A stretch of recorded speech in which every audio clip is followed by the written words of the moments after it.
Hello student, myself Astos Dubey. Today will be discuss about in Indian economy development, economy 1950 90.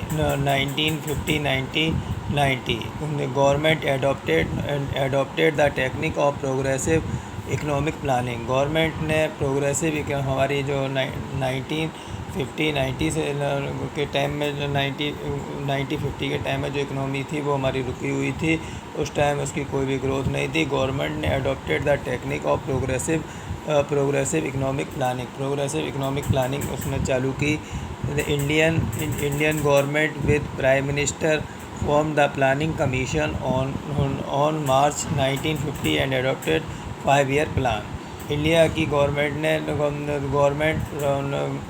With prime minister form the planning commission on March 1950 को adopted 5-year plans उन्होंने किए। 1 अप्रैल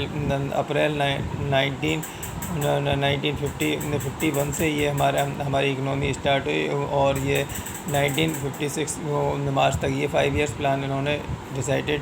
economy जब हमारी adopted हुई और जो चालू हुई तब इस टाइम तक ये एडोप्ट प्लान किए। Indian government decided to adopt mixed economy. Indian government ने अडोप्ट जो मिक्स्ड इकनॉमी, इसमें पूरा सरकारी सेक्टर और पूरा पब्लिक सेक्टर का हाथ नहीं रहेगा, दोनों की मिक्स्ड इकनॉमी रहेगी, तब हम लोग काम करेंगे। Economic planning it refers to the utilisation of country's resources in different development activities in according to national priority. इसका मतलब ये हुआ economic planning it refers to the utilisation, जो हमारे कंट्री के जो रिसोर्स हैं उनका पूरा उपयोग जो हमारी इकोनॉमिक प्लानिंग में पूरा यूज़ होना चाहिए एक्टिविटीज़ में, in according to national priority. जो हमारे राष्ट्र की सबसे पहली आवश्यकता है उसमें मिक्स्ड रिसोर्सेज का पूरा उपयोग होना चाहिए था। इसका मीन ये है। गोल्स ऑफ प्लानिंग, हमारी गोल्स ऑफ प्लानिंग के ऑब्जेक्ट्स फर्स्ट 5 year जो थे। फर्स्ट 5 year प्लान जो हमारा 1 अप्रैल 1951 से स्टार्ट हुआ था और इसका यहाँ से आपका स्टार्ट हुआ था। अगर कोई भी हम एक शॉर्ट टर्म प्लान होता है, एक लॉन्ग टर्म प्लान होता है। अगर हम किसी को 5 years प्लान के रूप में लेके चलते हैं तो वो हमारा शॉर्ट टर्म प्लान है, और जब हम लंबे समय तक अगर किसी भी प्लान पर जब हम काम करते हैं तो वो हमारा लॉन्ग टर्म प्लान है। Main objective of 5 year plan, main objective 5 year plans के थे इकोनॉमिक ग्रोथ हमारा सबसे पहला ऑब्जेक्ट था। हमारे जो भी साधन थे उनका इकोनॉमिक ग्रोथ में पूरा उपयोग होना चाहिए था। ये हमारा मेन उद्देश्य था। हमारा modernisation, adopting new technology and put necessary changes in ancient meaningless rituals. Modernisation हमें टेक्नोलॉजी यूज होना चाहिए था। एडॉप्टिंग न्यू टेक्नोलॉजी के साथ पुट नेसेसरी चेंजेस जो put necessary changes in ancient meaningless rituals. हमारे पुराने समय में कुछ ख़राब सी प्रथाएँ थी।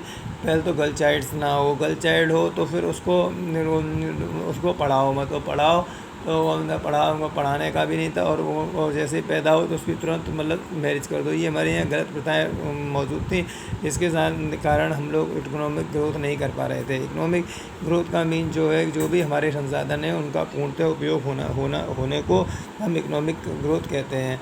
फुल एम्प्लॉयमेंट का मतलब होता है जीरो एम्प्लॉयमेंट से मतलब नहीं होता। हम लोग काम करना चाहते हैं, उस काम पर हम लोगों को जो रेमुनरेशन मिल रहा है उस पर अगर हम वर्क कर रहे हैं तो उसका मतलब फुल एम्प्लॉयमेंट है। फुल एम्प्लॉयमेंट का मीन ये नहीं 100% सभी को एम्प्लॉयमेंट।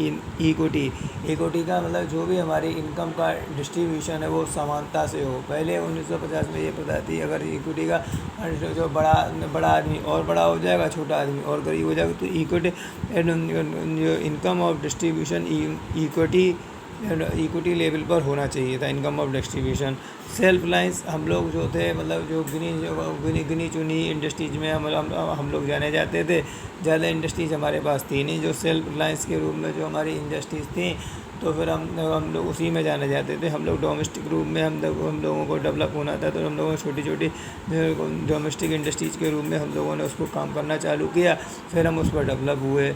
ये इसका मीन्स ये सेल्फ रिलायंस का मतलब ये है कि हम छोटे छोटे उद्योगों के जरिए हम लोग उस पर हम लोग कामयाब हुए। इक्विटी का मतलब ये सामान डिस्ट्रीब्यूशन से है कि सभी लोग बड़ा आदमी और बड़ा ना हो जाए, गरीब आदमी और गरीब ना हो जाए।